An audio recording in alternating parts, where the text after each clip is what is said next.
दोस्तों, आज की इस वीडियो में हम लोग घनमूल निकालना सीखने वाले हैं। तो इस वीडियो में मैंने घनमूल निकालने के लिए दो प्रश्न दिए हैं। पहला प्रश्न देखिए क्या है, 2744 का हमें घनमूल निकालना है। और हमारा देखिए दूसरा और सबसे महत्वपूर्ण प्रश्न, जिसमें बच्चे अधिकतर गलतियां करते हैं, 5400 का हमें घनमूल निकालना है। तो इसे आप जरूर से जरूर देखिए, अन्यथा आप घनमूल निकालने में बहुत सी गलतियां करेंगे, क्योंकि इसमें बहुत से बच्चे बहुत गलतियां करते हैं। इसे आप अच्छे से समझिएगा जरूर। तो चलिए हम लोग वीडियो को स्टार्ट करते हैं और बारी बारी से समझते हैं घनमूल निकालना। तो दोस्तों, हम लोग अपने पहले प्रश्न से स्टार्ट करते हैं। 2744 का हमें घनमूल निकालना है।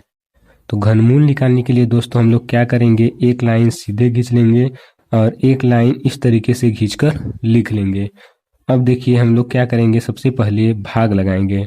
दोस्तों, घनमूल निकालने के लिए सबसे पहले हम लोग सबसे छोटी संख्या से यानी कि 2 से भाग लगाना स्टार्ट करते हैं, और फिर अगर नहीं कटता है तो बढ़ते जाते हैं। जैसे कि देखिए यहाँ पर 2744 में लास्ट में 4 है, यानी कि सम संख्या। तो 2 से भाग लगाने पर यह कट जाएगा। तो सबसे पहले हम लोग 2 से भाग लगाएंगे इसमें।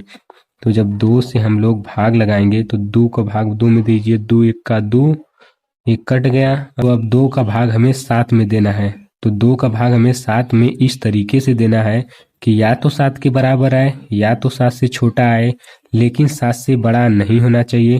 तो देखिए 2 तिहाई 6, 2 का पहाड़ा जब 3 बार पढ़ेंगे तो 6 आएगा, और 2 चौक का 8, मतलब अगर 8 बार 2 4 बार ले जाएंगे तो 7 से बड़ा हो जाएगा 8। तो हम लोग केवल 3 बार ले जाएंगे।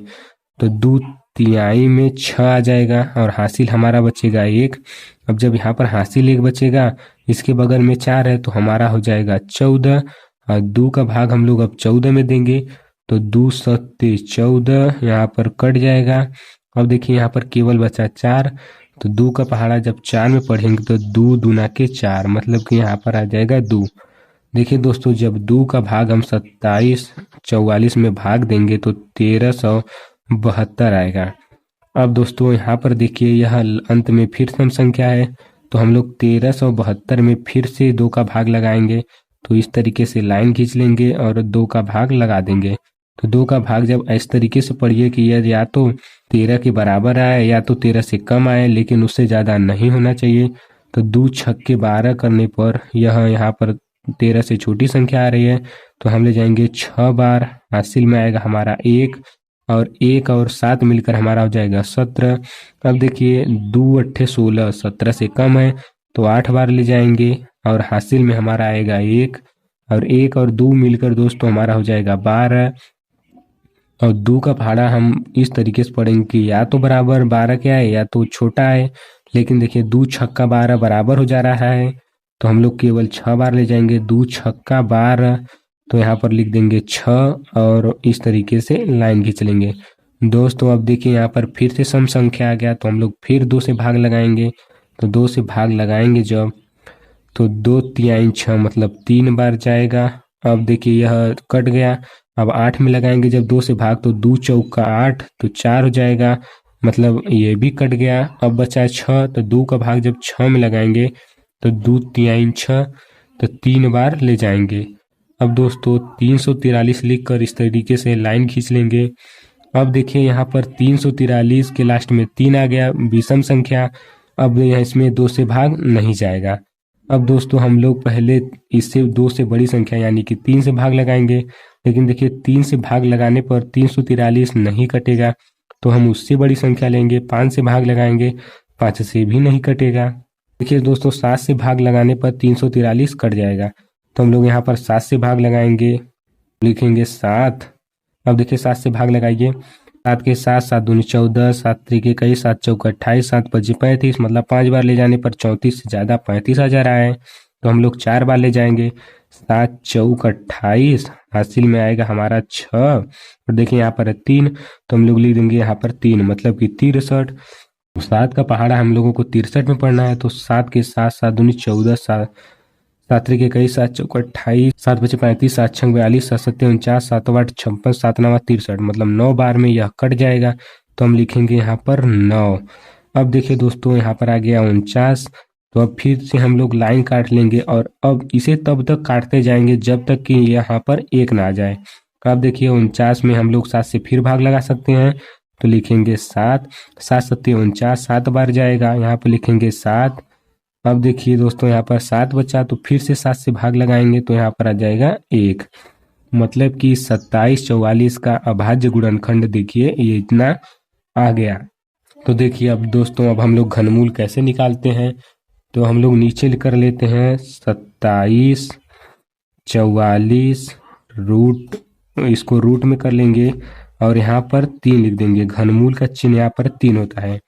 बराबर में यहाँ पर लिख देंगे रूट में, इस तरीके से कर लेंगे। और देखिए यहाँ पर आगे था 2 तो लिखेंगे 2, फिर 2 था तो लिखेंगे 2, फिर गुणा कर देखिए यहाँ पर 2 था तो लिखेंगे 2, फिर गुणा कर यहाँ पर 7 था तो लिखेंगे 7, फिर गुणा कर यहाँ पर 7 है तो लिख देंगे ये सब एक लाइन से।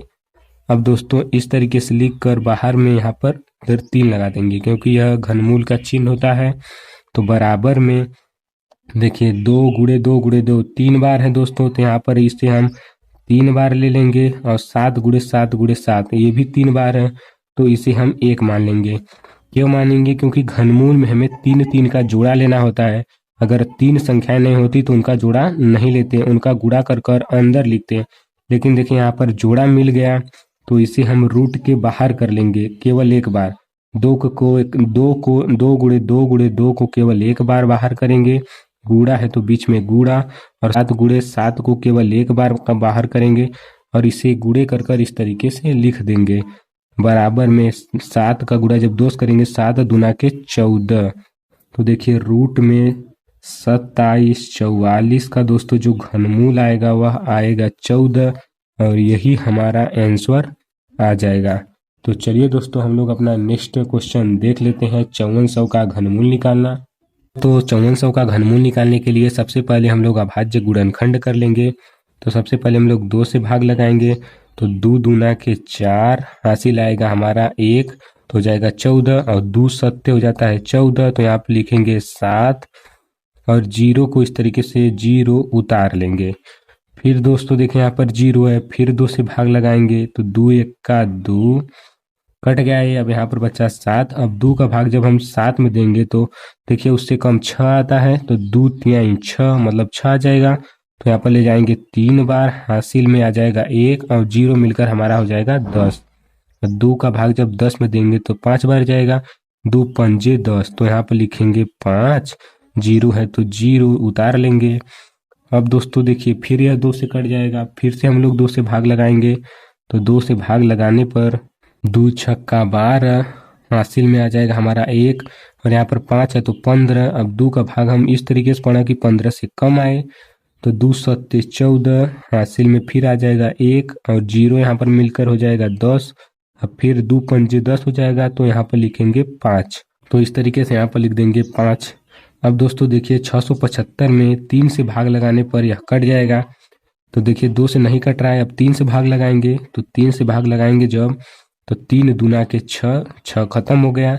अब 75 बचा, तो हम पहले 7 में लगाएंगे, 3 दूना के फिर 6 हो जाएगा, हासिल आएगा 1 और 5 मिलकर 15 हो जाएगा और 3 पचे में 15, मतलब 675 में जब हम भाग लगाएंगे तो हमारा 225 आ जाएगा।